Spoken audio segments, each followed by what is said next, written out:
Hey, everybody. Welcome back in to another episode of the Molasses Report. Well, first off, let me say happy Memorial Day. And Memorial Day weekend always has felt strange to me because half of it is heavy and the other half is very hopeful.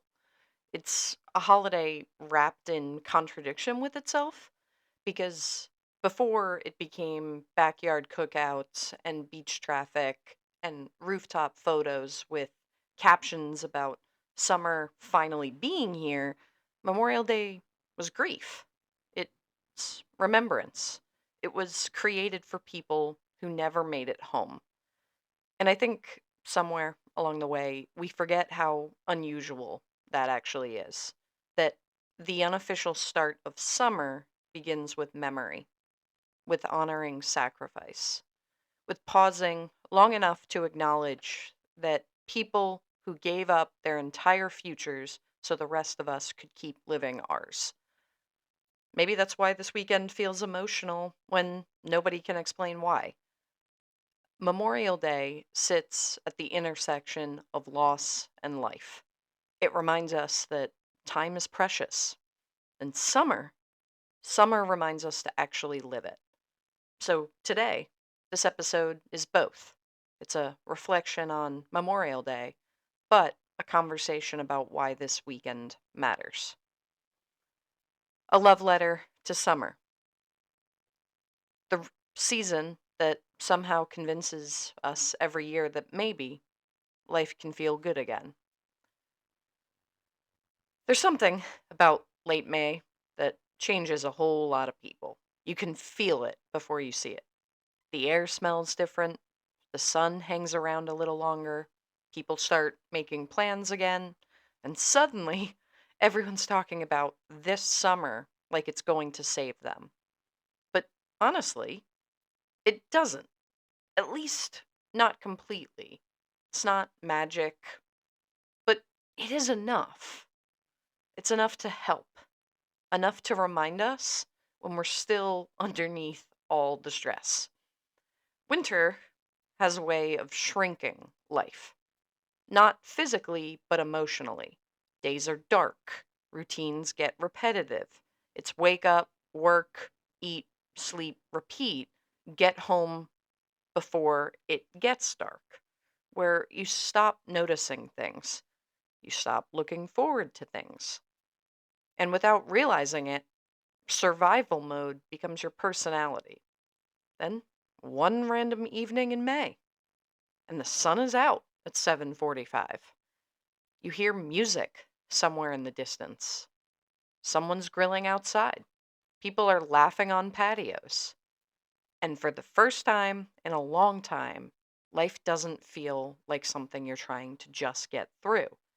It feels like something you're actually inside of again. That's what summer does. It returns people back to themselves. I think that's why Memorial Day matters emotionally too, beyond just the holiday itself. It's a transition point, it's a bridge between endurance and release, between surviving and living. And before we move into that feeling completely, I think it's important to stop and understand what this day actually represents. Memorial Day isn't Veterans Day, and a lot of people confuse the two. Veterans Day honors everyone who served. Memorial Day specifically honors the men and women who died while serving, people who had plans, people who thought they had more summers, people who were somebody's child, somebody's best friend, somebody's future spouse, and they never got the chance to grow old. That's what Memorial Day asks us to remember.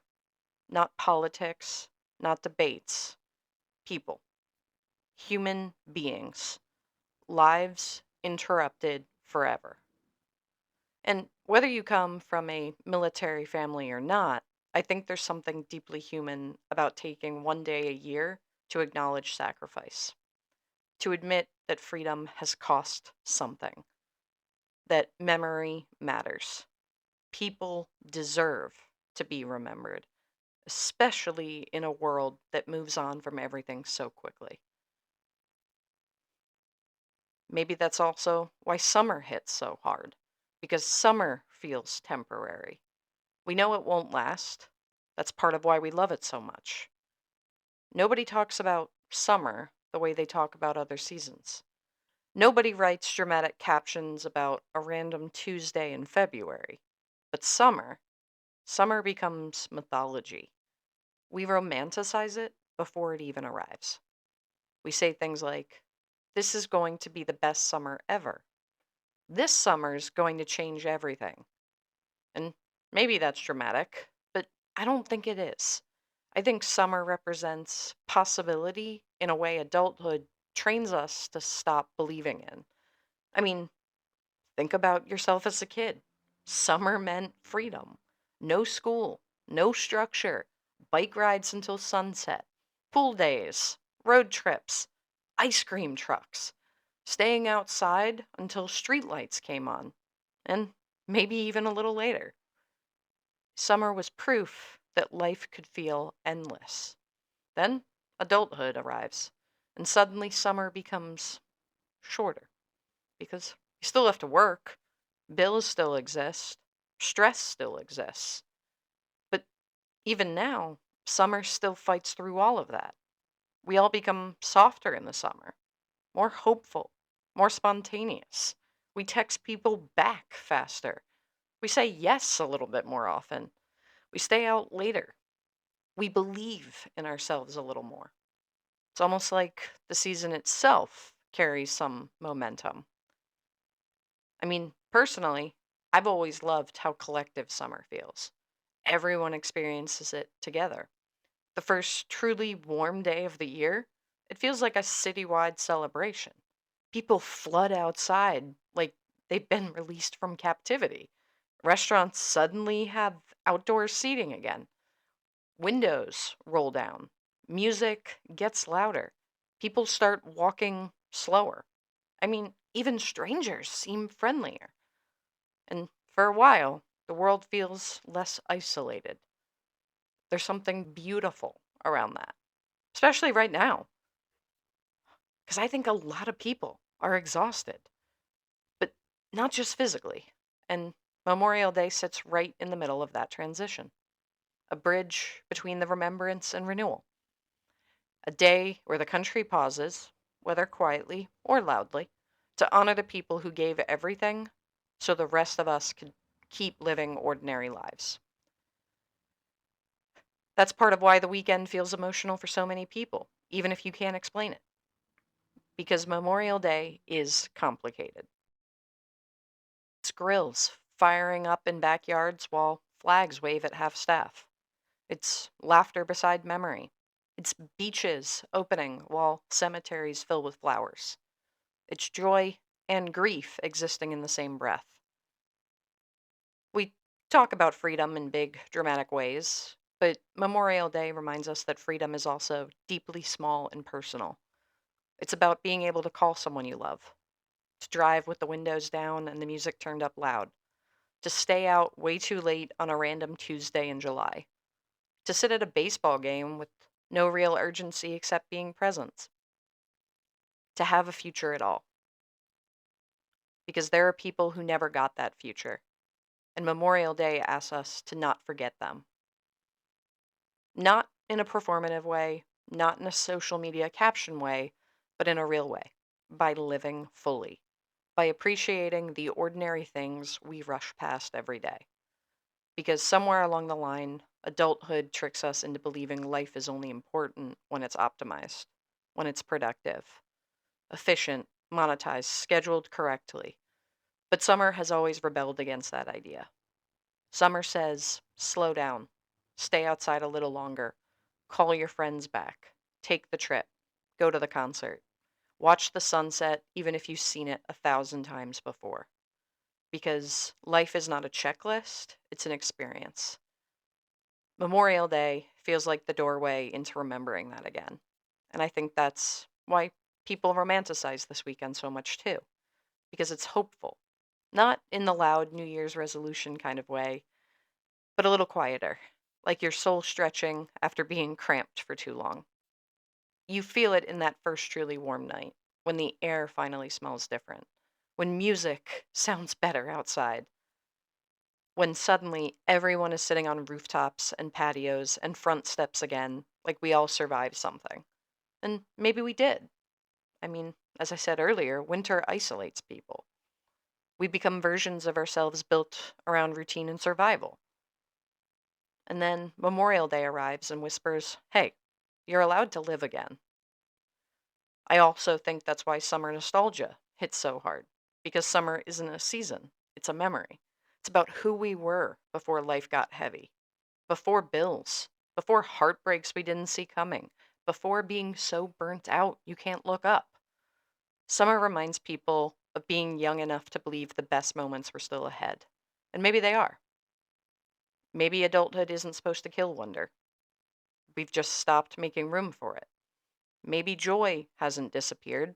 We just got distracted. Memorial Day weekend feels like one giant reminder to come back to ourselves, to reconnect, to step outside, to remember there's still a world happening beyond our stress. There's something sacred about the first night of summer. You know that one, where you leave the house and you don't need a jacket, people everywhere. Again, music playing in the distance. There's laughter from rooftops, ice clinking in cups, cars driving with windows down. For a moment, you feel like you're living in a movie. Life stops becoming something you manage. That feeling, that's what I wait for every year. Not because summer fixes my entire life, it doesn't. People struggle in June, people grieve in July, people feel lost in August. But summer changes the emotional lighting. It makes heavy things feel survivable. And sometimes survivable is enough. I think Memorial Day carries that exact same emotional weight. It acknowledges the sacrifice while allowing for hope to exist afterward. Because honoring people isn't only about mourning them, it's about living in a way that respects what they gave us. And maybe that means slowing down to actually appreciate being alive. Not someday, not off in the future, today. Maybe it's taking the vacation. Maybe it's repairing friendships. Maybe it's sitting outside without your phone for 20 minutes and remembering you're a human. Maybe it's about allowing yourself joy without guilt. That's something I'm still learning. How to enjoy life without feeling like I need to earn it first. How to rest without apologizing for it. How to stop turning every moment into being productive. Summer has always been the season that teaches me that lesson best. Summer doesn't rush, it stretches time. A random Thursday in June somehow feels infinite. And I think that's beautiful, especially now, because the older you get, the more you realize life is not remembered in deadlines, it's remembered in moments. Those late night drives, those vacations, those songs tied to specific summers, the people you laughed with until 2 a.m., the fireworks, those accidental perfect nights you never planned for. Those become the memories you carry, not the missed emails, not the meetings, not the stress that felt world ending at the time. Memorial Day feels like the beginning of all these possibilities again. A soft opening ceremony for hope, for memory, for sunlight. So maybe this episode is really about gratitude for the people who gave us the freedom to experience life at all, for the seasons that remind us how to feel alive again, and for the possibility that this summer could be the summer we remember forever. Not because everything finally became perfect, but because we finally allowed ourselves to be present. So here's to Memorial Day, to remembrance, to sacrifice, to the families carrying grief quietly today, to the people whose names deserve more than a passing through once a year. And here's to summer, too. And after everything, I think we need you more than ever. Happy Memorial Day, everyone. This has been the Molasses Report.